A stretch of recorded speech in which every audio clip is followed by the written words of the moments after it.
ধূমপান মদ্যপান স্বাস্থ্যের পক্ষে ক্ষতিকর। Smoking and alcohol consumption is injurious to health. It causes cancer. Haunted Histories, যার পরদে পরদে রহস্য।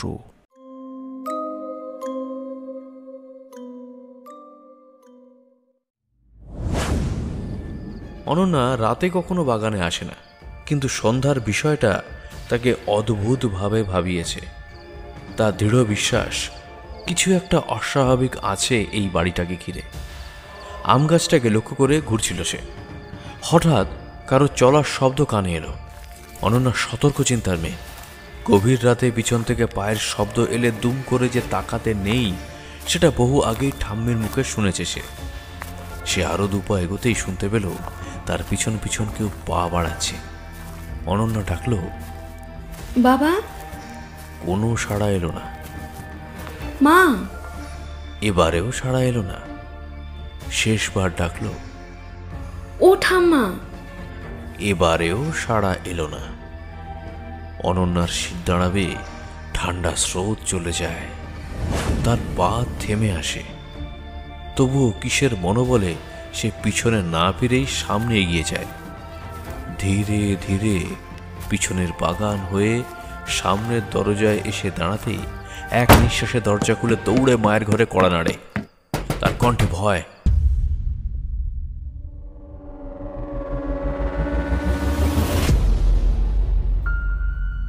দিনের আলোর ব্যস্তময় দিনলিপি থেকে বেরিয়ে যখন গোটা শহর আচ্ছন্ন থাকে মধ্যরাতের ঘুমে, তখনই নাকি জেগে ওঠে বিভীষিকাদের মিছিল।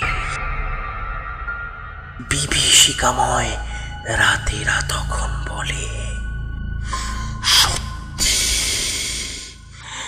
এমন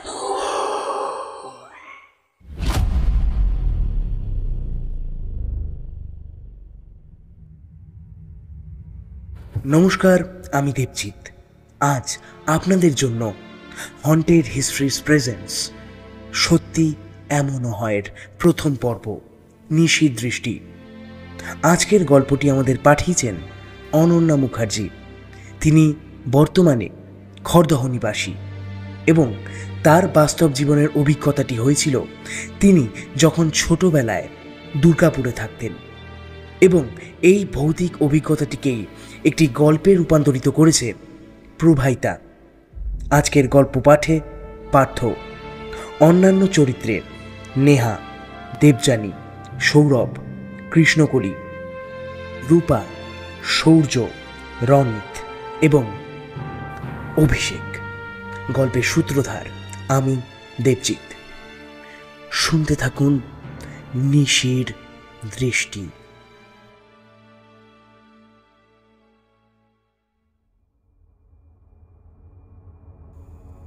ভূতের অস্তিত্বের প্রতি বিশ্বাস আমার খুব একটা ছিল না। লোককথা বা শৈশবে দাদু ঠাকুমার মুখে গল্পের আকারে যেটুকু তাদের সম্পর্কে চেনা, তবে চোখে দর্শনের ভাগ্য হয়ে ওঠেনি। কারণ একটাই, তাদের অস্তিত্বের প্রতি আমি কখনোই খুব একটা মাথা ঘামাই না।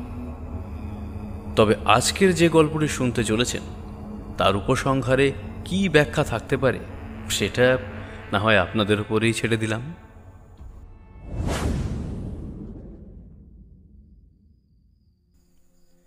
দুর্গাপুর শহরের বাসিন্দা অনন্যা। মা বাবার কর্মসূত্র ধরে যদিও বা এই ইস্পাতনগরীর বুকে আসা, পড়াশুনো সেখানকারই এক মিশনারি কনভেন্ট স্কুলে। থাকতেন বাবার অফিস কোয়ার্টারে। বিলিতি আদলে বানানো কটেজ বাংলোটি পুরনো হলেও তাতে আভিজাত্যের ছোঁয়া স্পষ্ট। 1200 স্কোয়ার ফুট দোতলা বাড়ি, সামনে পিছনে ভরাট বাগান। আউটহাউসে সারা বছর মালি থাকত। সামনের বাগানটা জুড়ে 12 মাসি ফুল ও রঙিন গাছের সমাহার। পিছনের দিকটায় ছিল মরশুমি সবজির চাষ। ছবির মতো সুন্দর কলোনিটা। বুকচেরা রাস্তার দুধারে কৃষ্ণচূড়া, রাধাচূড়া, শিমুল, পলাশের সাজ, ঠিক যেন ছোট্ট সাজানো উপনিবেশ। বাড়ির দক্ষিণ দিকের জানালাটি বরাবরই অনন্যার সবচেয়ে প্রিয়। পাল্লা খোলা জানালাটা যেন বিশেষ কোনো কায়দায় চিনে নিত তাকে। তাই যেই বিষয়গুলি পড়তে প্রায় ধস্তাধস্তি করতে লাগত, সেগুলো অনায়াসে জানালার মোহময়ী হাওয়া ও নির্ভেজাল পরিবেশের আয়োজনে মগজাস্ত্র হতো। এমনই এক শীতের দুপুরে বসে বসে পদার্থবিদ্যার মোটা বইটার উপর ঢুলছিল অনন্যা। হঠাৎ মনে হলো, দোতলার জানালার যেখানে মধ্যাহ্নের মিঠে রোদ জমেছে, সেখান থেকে কেউ তার দিকে চেয়ে দেখছে। খানিক চোখটা কচলে নিয়ে সে আবার তাকায়, না, কিছুই তো নেই। তবে বিড়বিড় করে বলে, লুসিনেট। চিত্তরঞ্জন দাশগুপ্তের হোঁতকা বইটার এমন হ্যালুসিনেশন এফেক্ট আছে আগে সে শোনেনি। দুপাতা আবার পড়তেই মিঠে আলোর উষ্ণ আদরে তার চোখের পাতায় দোল আসে। পাহাড়ি গুহা সমান হাই তুলতে তুলতে অনন্যা বেশ বুঝতে পারে এই চৌম্বকীয় তত্ত্ব আজ আর বিন্দুমাত্র তাকে আকর্ষণ করতে পারবে না। শীতের দুপুরে কুড়িয়ে আনা এই মিঠে উষ্ণ আমেজে ঘুম তার একমাত্র ওষুধ এখন। চোখ ভর্তি তার ঘুমের আবেশ, অথচ চোখের আভায় সে যেন স্পষ্ট অনুভব করে কেউ জানালার বাইরে সরু আলসেতে উবু হয়ে বসে আছে, ছোট্ট বাচ্চা একটা। বুকের ভেতরটা ছ্যাঁত করে ওঠে যেন তার। ভালো করে চোখ রগড়ে আবার তাকায় সেদিকে, কই না, কোথাও তো কেউ নেই। না, এবার না ঘুমলে সত্যিই আমার মাথাটা খারাপ হয়ে যাবে মনে হচ্ছে। শুতে যাবার আগে শেষবার একবার জানালাটার দিকে তাকায় সে। আমি এতটা ভুল দেখলাম? মনে মনে ভাবতে থাকে সে। শুতেই ধীরে ধীরে চোখ বন্ধ হয়ে আসে তার। বিলিতি আদবের মোড়কে ঢাকা এই প্রাচীন কোয়ার্টারে কিছু অদ্ভুত ঘটনা প্রথম দিন থেকেই অনন্যা লক্ষ্য করেছে। তবে প্রহেলিকার মতো সেগুলো কান ঘেঁষে চলে যায়, রেখে যায় অহেতুক কিছু প্রশ্ন, যার উত্তর জানবার আগে মন বলে, সত্যি কি এমনটা সম্ভব? হঠাৎ করেই বাড়ির বিশেষ কোণ থেকে ধূপের গন্ধ আসা। বিদ্যুতের মেজর ফল্ট হলে গোটা কলোনি অন্ধকারের চাদরে মুড়ে থাকলেও তাদের ঘরের প্রত্যেকটা টিউবলাইট তখনও পুরো দমে চলছে। ভীষণ অবাক লাগলেও আধুনিক চিন্তার কাছে ভৌতিক আখ্যা বিষয়টা ধামাচাপা দিয়ে রাখতেন তারা। বাগানের বাইরে একটি আম্রপালি গাছ রয়েছে। সাধারণত আম গাছের চরিত্র অনুযায়ী বছরের নির্দিষ্ট সময় তারা ফলন দেয়, কিন্তু এই গাছটি বছরে দুবার ফলন দেয়, এক গ্রীষ্মে, দুই হাড় কাঁপানো শীতে। এই বিষয়টা যেন আরও অদ্ভুত লাগলো তাদের। গোটা বাজার জুড়ে যখন কমলালেবুর রাজত্ব, তখনও শহরের কোনো এক কোণে আম্রপালির ঘ্রাণ পাওয়া যায়। বাগানের সব গাছেদের মধ্যে তার আয়ু ছিল সব থেকে বেশি, যেন বহু অভিজ্ঞতার সে একাই সাক্ষী। দুর্গাপুরের এদিকটায় বরাবরই গাছের সংখ্যা তুলনায় বেশি, তাই মাঝে মাঝেই সাপের প্রকোপ দেখা যেত। বিশাল জব্বা পরা এক সাপুড়ে সপ্তাহান্তে আসতো তাদের ধরতে কোয়ার্টারে। দু একবার মায়ের সাথে গিয়েই দেখে এসেছে অনন্যা। কিন্তু আশ্চর্যের বিষয়, প্রতিটা কোয়ার্টার থেকে হরদম সাপ মিললেও তাদের কোয়ার্টারে একটা সামান্য হেলে সাপও কোনো দিনও দেখা দিয়ে যায়নি।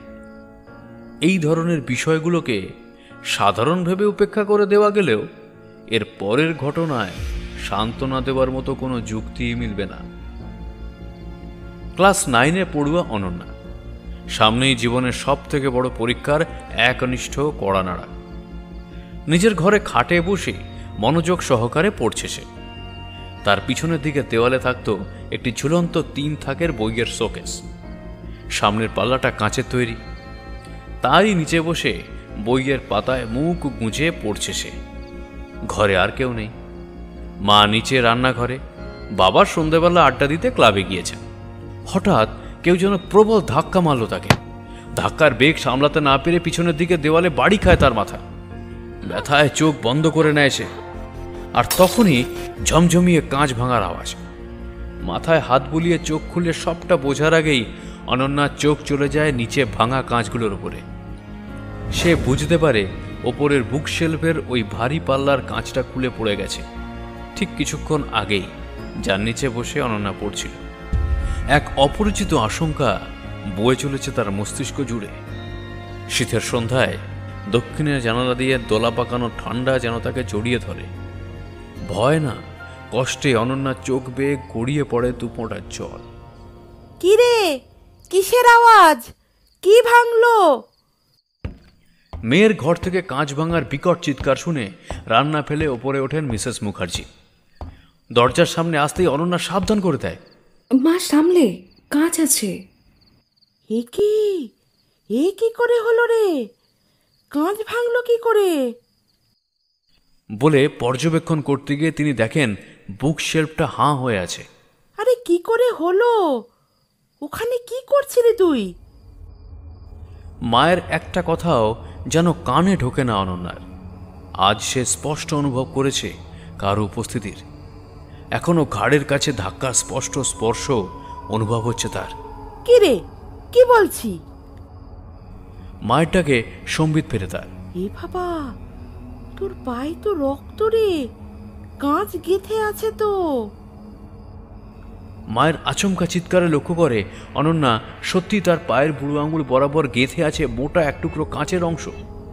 কি যে করিস বাবু, পড়তে বসে কাঁচ ভেঙে কেটে ছেটে বসে আছিস। কথা শেষ করে ফার্স্ট এইড বক্স আর সামান্য জল এনে জায়গাটা পরিষ্কার করে ওষুধ লাগাতে থাকেন মিসেস মুখার্জি। অন্যদিন হলে অনন্যা হয়তো সামান্য প্রতিক্রিয়াটুকু দেখাতো হয়তো, কিন্তু আজকের এই ঘটনা এতটাই আচমকা ছিল যে তার ঘোর কাটাতে সময় লাগছে তার। সে কিভাবে বোঝাবে আজ এক অদৃশ্য শক্তি তাকে কত বড় ক্ষতির হাত থেকে বাঁচিয়েছে। এই ঘটনার পর বেশ কিছুদিন কেটে যায়। বাবা মাকে নিয়ে হেসে খেলে সবসময় কাটে অনন্যার। সেদিনের কথা সে আর কাউকে বলেনি। পড়ালেখায় ব্যস্ততার মাঝে তার সময় বয়ে যায়। অনন্যার বাবা স্বভাবতই ভীষণ চনমনে ও ছটফটে মেজাজের মানুষ। বয়স 48-এর মানুষটি তখনও দিব্যি ক্রিকেট, ফুটবল, ভলি, হকি চুটিয়ে খেলেছেন। স্বাস্থ্য নিয়েও বেশ সচেতন থাকেন ভদ্রলোক। তবে অন্তরের ক্ষয় কখন কি হয় কে আগে থেকে জানে। সকালের ব্যস্ত সময়, ব্রেকফাস্ট টেবিলে তাড়াহুড়ো বেঁধেছে ইতিমধ্যে। অনন্যা স্কুল, মিসেস মুখার্জির অফিস। মিস্টার মুখার্জি এদিক থেকে আরামপ্রীতি। তিনি হুটোপাটি করে খাওয়া একদম পছন্দ করেন না। তাই মা মেয়ে এক প্রকার যুদ্ধক্ষেত্রে যাওয়ার মতো নাকে মুখে গুঁজে বেরোলেও তিনি বেশ আরাম ও ধীর স্থিরভাবে খাবার খেয়ে তারপরে অফিসে বেরান। বাবা, আমার জুসটা একটু পাস করবে প্লিজ?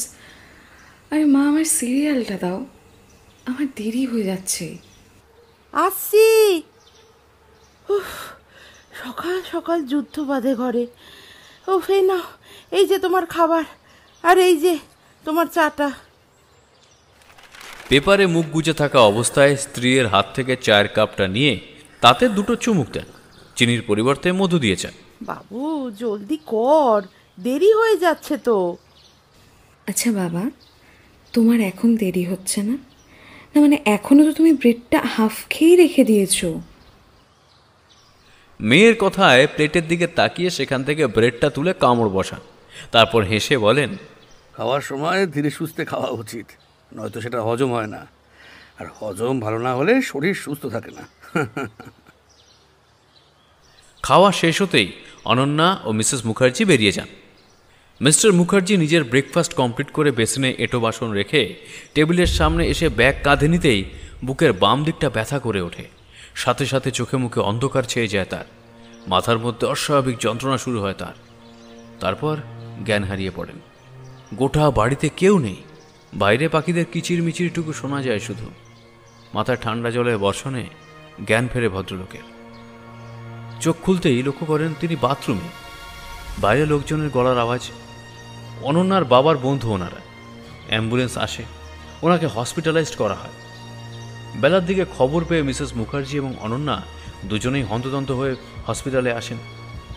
ডাক্তার জানান সেরিব্রাল অ্যাটাক, সঙ্গে হৃদয় গোলযোগ আছে। মিসেস মুখার্জি হতাশ হয়ে পড়ায় ডাক্তার জানান, চিন্তার কোনো বিষয় নেই, ওনার শরীরে বার্ধক্যজনিত কিছু রোগের লক্ষণ তো দেখতে পাচ্ছি না, যথেষ্ট পিটি আছেন উনি, একটু সচেতনতার ওপর খেয়াল রাখলেই জলদি সেরে উঠবেন। আগে পরে কখনো এমন হয়নি ওনার।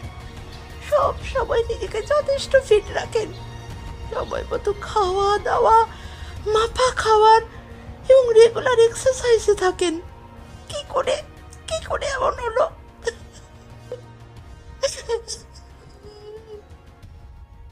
বুঝলাম, দেখা যাক। ডাক্তারের পরের কথাগুলো মিসেস মুখার্জির কানে আর আসে না। সে তখন ভাবতে থাকে, বাড়ির থেকে কে ফোন দিয়ে লোক ডাকলো? আশেপাশে প্রতিবেশীরা তো যথেষ্ট দূরত্বে থাকে, চিৎকার করে না ডাকলে তাদের পক্ষে তো জানা অসম্ভব। আর ওর তখন যা অবস্থা ছিল, তাতে তো চিৎকার করা দূরের কথা, সামান্য ডাকটুকু ডাকার অবস্থায় তো ছিল না। তাহলে কে? চেম্বার থেকে বেরোতেই অনন্যা ছুটে আসে। আচ্ছা মা, তো ডক্টর কি বললেন তোমাকে? অনন্যার কথায় আলোকপাত না করে তিনি ভাবুক গলায় বললেন, সবাই চলে গেছে রে? না না, দীপ্ত আঙ্কেল এবং আরও 2-3 জন এখনো আছেন। মিসেস মুখার্জি সেদিকে যান। দাদা, ওদিকে এখন সব ঠিক আছে। মিস্টার দীপ্ত সান্না অনন্যার বাবার অফিসের সহকর্মী এবং খুব ভালো বন্ধুও। যাক বৌদি, চিন্তা কম তাহলে। আচ্ছা দাদা, একটা প্রশ্ন করব, যদি কিছু মনে না করেন? হ্যাঁ হ্যাঁ, অবশ্যই বলুন। আচ্ছা, আপনাদের ফোন করে ডাকলো কে? কারণ আমাদের আশেপাশে তো দেখেছেনই মানুষজন কত দূরে থাকে, আর ওর পক্ষেও চিৎকার করে মানুষ ডাকার মতো অবস্থা ছিল না তখন। তাহলে কে ডাকলো? এ রে বৌঠান, কে ফোন করেছে এটা তো জানি না, তবে একটা বাচ্চা ভাঙা ভাঙা গলায় কথা বলছিল। আমি তো প্রথমে ভাবলাম মামুনি বোধ হয়, পরে তো গিয়ে দেখি আপনারা কেউ ছিলেনই না। অনন্যার মায়ের কপালে চিন্তার ভাঁজ পড়ে। অনন্যাও বেশ আশ্চর্য হয়। বাচ্চা? জি বৌঠান। আচ্ছা, আপনি আমাকে একটু নম্বরটা দিতে পারবেন? হ্যাঁ নিশ্চয়ই, দাঁড়ান। বলেই বুক পকেট থেকে ফোন বের করে সেটার বুকে আঙুল বুলিয়ে স্ক্রল করে কিছুক্ষণ পর তিনি নম্বরটা বের করেন। মিসেস মুখার্জি এবং অনন্যা দুজনেই নাম্বারটা দেখে, কিন্তু দূর দূরান্তে সেটি তাদের পরিচিত বলে মনে হয় না। মিসেস মুখার্জি নম্বরটা নিজের ফোনে তুলে নেন, তারপর বার কয়েক তাতে রিং করেন, কিন্তু নম্বরটি বৈধ নয় বলে বারবার ফোনটা কেটে যায়। এই ঘটনার পর বেশ কয়েকদিন কেটে যায়। সবাই যে যার নিজস্ব জীবনে ফিরেও যায়। অনন্যার ঠাম্মি এসেছেন কলকাতা থেকে ছেলের অসুস্থতার খবর শুনে। সব কিছু স্বাভাবিক হয়ে গেলেও মিসেস মুখার্জি প্রায় ওই নম্বরটায় কল করার চেষ্টা করে, কিন্তু প্রতিবারই আপনার ডায়াল করা নম্বরটির কোনো বৈধতা নেই, ব্যাস এইটুকু বলেই কলটা কেটে যায়। অনন্যা বিষয়টা লক্ষ্য করলেও বিশেষ কিছু বলে না, কারণ সে নিজেও এমন অনেক কিছু লক্ষ্য করেছে। এমন অনেক সব খুচরো ঘটনা যার কোনো সঠিক ব্যাখ্যা পাওয়া মুশকিল। এই যেমন সেদিন দুপুরে, রবিবার হওয়ায় সবাই বাড়িতে, দুপুরে স্নান সেরে বসেছে অনন্যা। অমনি ঠাম্মা হন্তদন্ত হয়ে এলেন তার কাছে। দিদিভাই, গোপালের প্রসাদ নিয়েছো তুমি? অনন্যা খানিকটা ভ্যাবা চাকা খেয়ে বলে, আমি তো ছিলামই না, সেই সকাল থেকে পড়ে এই এসে বাড়িতে সবে স্নানটা সেরে বসলাম ঠাম্মা। ও, তাহলে তাহলে নাড়ুগুলো কে খেলো? হ্যাঁ, বিড়ালে? আরে এসব তুমি কি বলছো ঠাম্মা? বিড়াল কিনা শেষে এত কিছু ছেড়ে তোমার গোপালের নাড়ু খেতে যাবে? সত্যি? ও, তাহলে যাবে কই? দেখো এই বাবা মাকেও। না না, ওরা কেউ তো নেয়নি।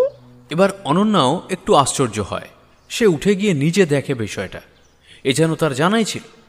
সে ভাবুক দৃষ্টিতে কিছুক্ষণ দেখে বলল, ও, তাহলে তোমার গোপালের নাড়ু বোধহয় গোপাল নিজেই এসে খেয়ে গিয়েছে।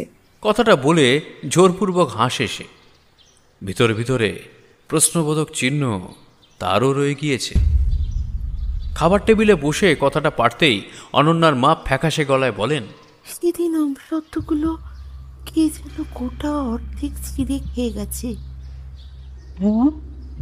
বলো কি বৌমা? হ্যাঁ মা, এছাড়াও পায়েস কম, বিস্কুট অর্ধেক নেই। কোনোদিন কোনোদিন সকালে দেখি ফ্রিজের সামনেটায় পড়ে আছে কাঁচা মাছ। এগুলো আগে বলোনি কেন?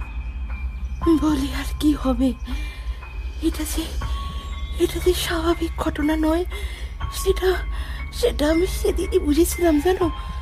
যেদিন তুমি অসুস্থ হলে ওই দিন। এটা স্বাভাবিক কিছু নয়। খাবার টেবিলটা ভারী হয়ে আসে। সেদিনের রবিবারের দুপুরে টেবিলটা যতটা সুন্দর সাজানো ছিল, সেখানের পরিবেশ ও আলোচনা তত অধিক সুন্দর ছিল না। বিকেলে চা খেয়ে অনন্যা তার ঘরে চলে যায় পড়তে। ঠাকুরের জপ করে ঠাম্মা তার ঘরে ঘুমোচ্ছিলেন। মিস্টার মুখার্জি ঘরে শুয়ে টিভি দেখছিলেন। ঠাকুর ঘর থেকে মিহি ধূপের গন্ধ ভেসে আসছিল অনন্যার ঘরে। আঙুরের ভাঁজে কলম নাচাতে নাচাতে সে দক্ষিণা জানালাটা দিয়ে চোখ বাড়ায়। একটু দূরে বাম দিক ঘেঁষে আম্রপালির একটা বাঁকা ডাল দেখা যায়। অনন্যা সেদিকে তাকিয়েছিল। ওদিকে সাঁওতাল বস্তি, সেখানের বাচ্চারা মাঝে মাঝে আসে এদিকের বাগানগুলোতে খেলার জন্য। অনন্যার বাগানেও কয়েকটা বাচ্চা বিকেলের দিকে আসে খেলতে। বাগান বা বাড়ির কোনো ক্ষতি তারা করে না দেখে ওরাও ওদের বারণ করে না। মিসেস মুখার্জি উল্টে প্রায় ওদের ডেকে ডেকে এটা সেটা দেন। ঠাম্মার সাথে ওদের বেশ ভাব হয়েছে।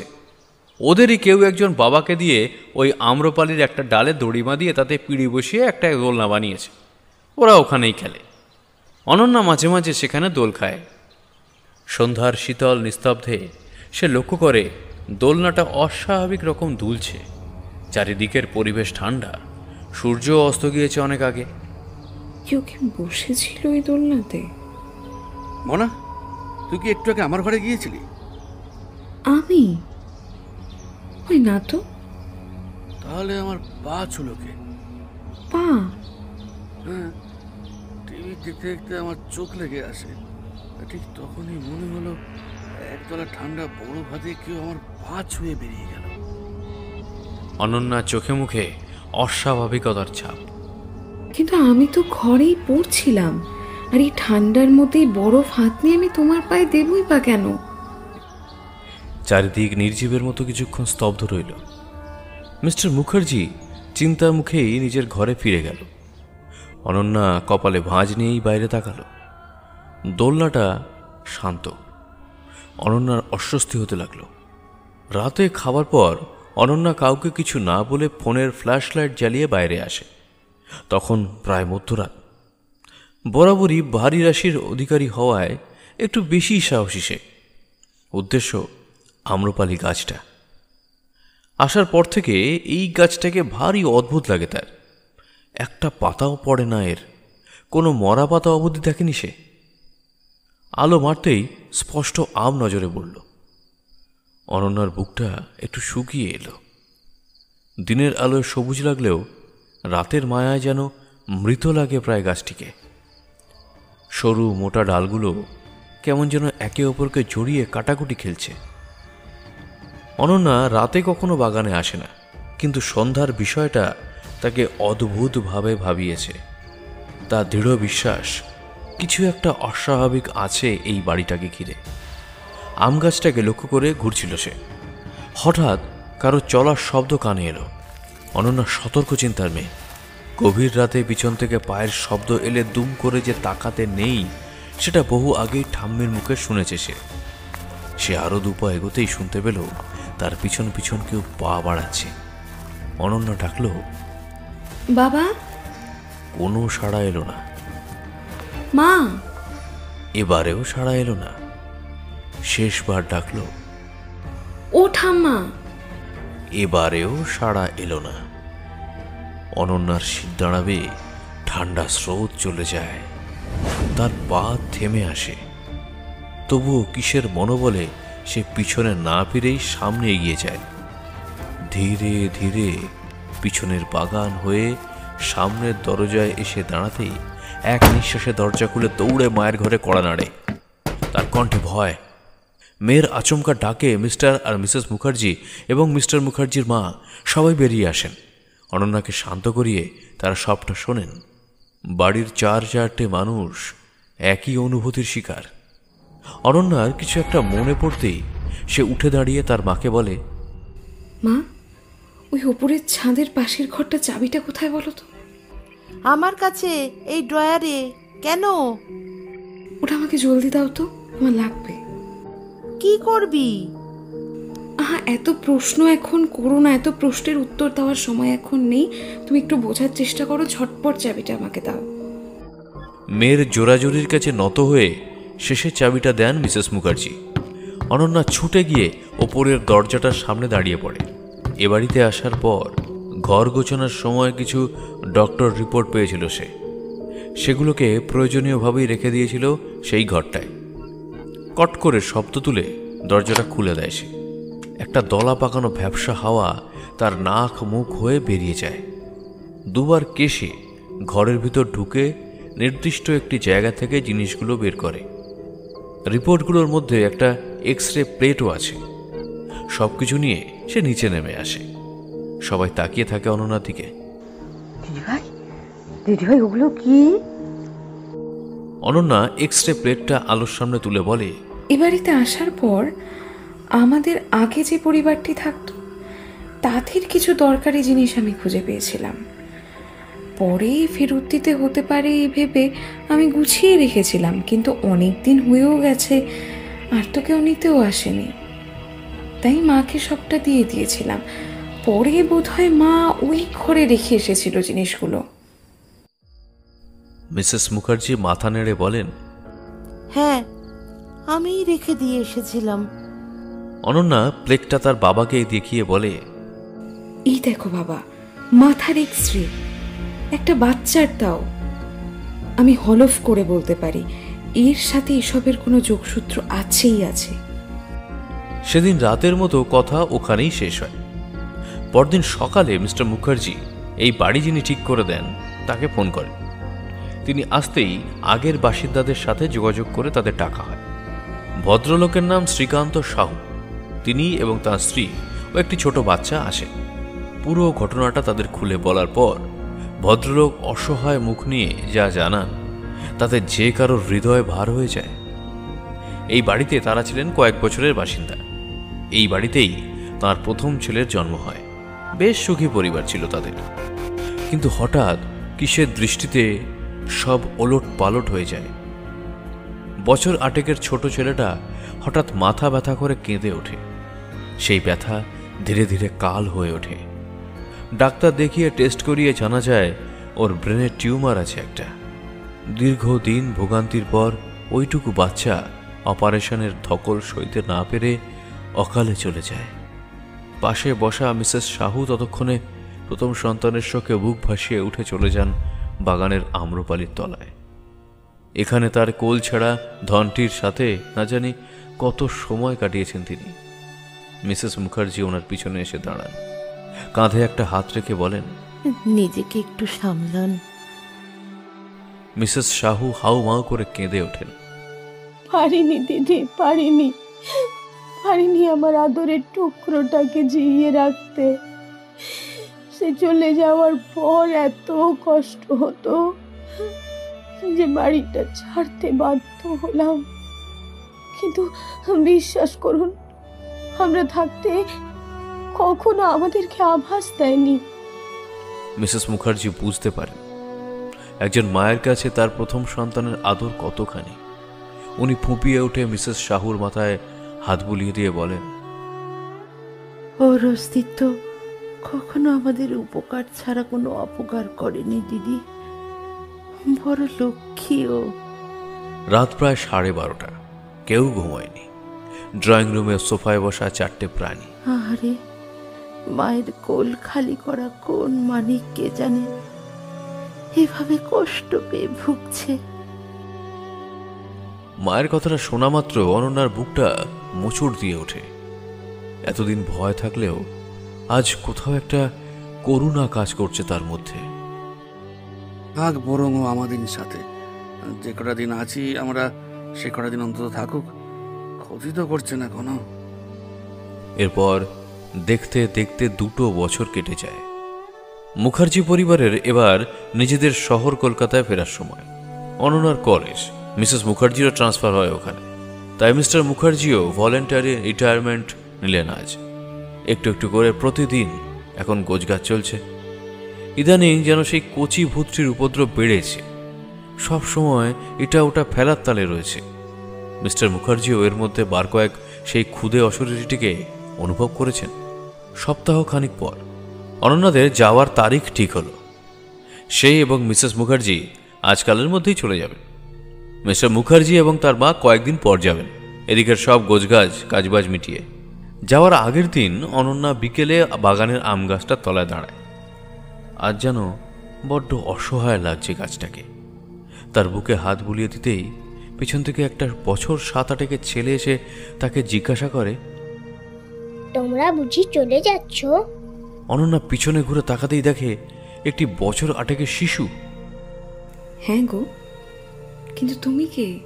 শিশু কোনো জবাব দেয় না, এক দৃষ্টিতে মায়া ভরে তাকিয়ে থাকে। তা কোথায় থাকো তুমি?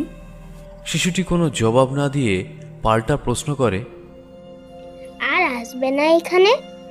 অনন্যা মুচকি হেসে বলে, না বাবু, আমাদের এখানের পাঠ তো শেষ।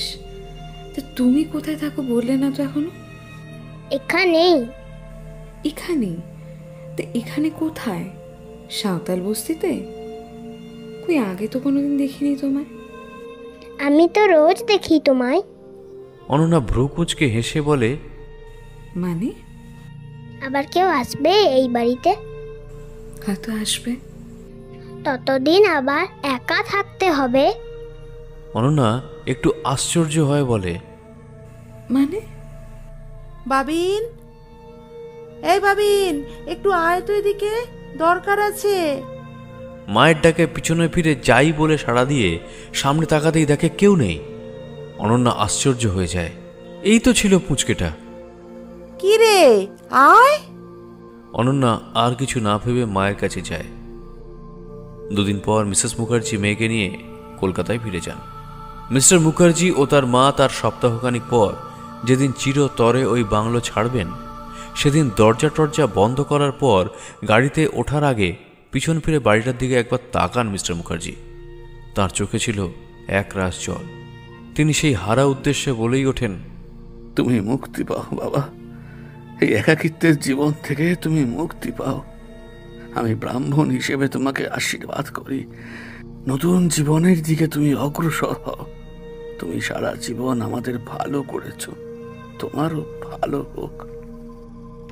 গাড়িতে উঠে সরু কেয়ারি করা বাগানের পাশ দিয়ে বড় রাস্তায় এসে পড়ার সঙ্গে সঙ্গে তুমুল বৃষ্টি নামল। ফাঁকা বাংলোটা এক টুকরো অশরীরী নিয়ে বসে আছে, হয়তো সেই বৃষ্টির পানেছে।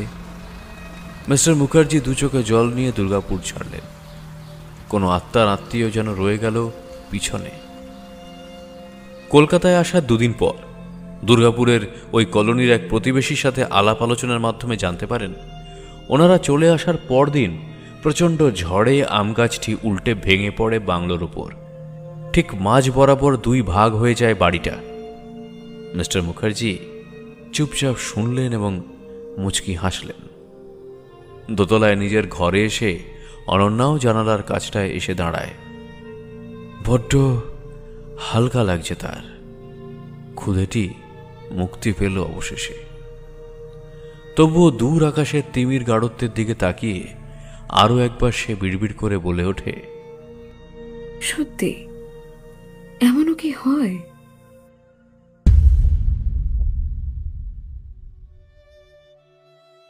এতক্ষণ শুনছিলেন নিশির দৃষ্টি, আবহ সঙ্গীত ও স্পেশাল এফেক্টসে দীপ্তদ্বীপ, প্রচ্ছদ নির্মাণে পিয়ালি।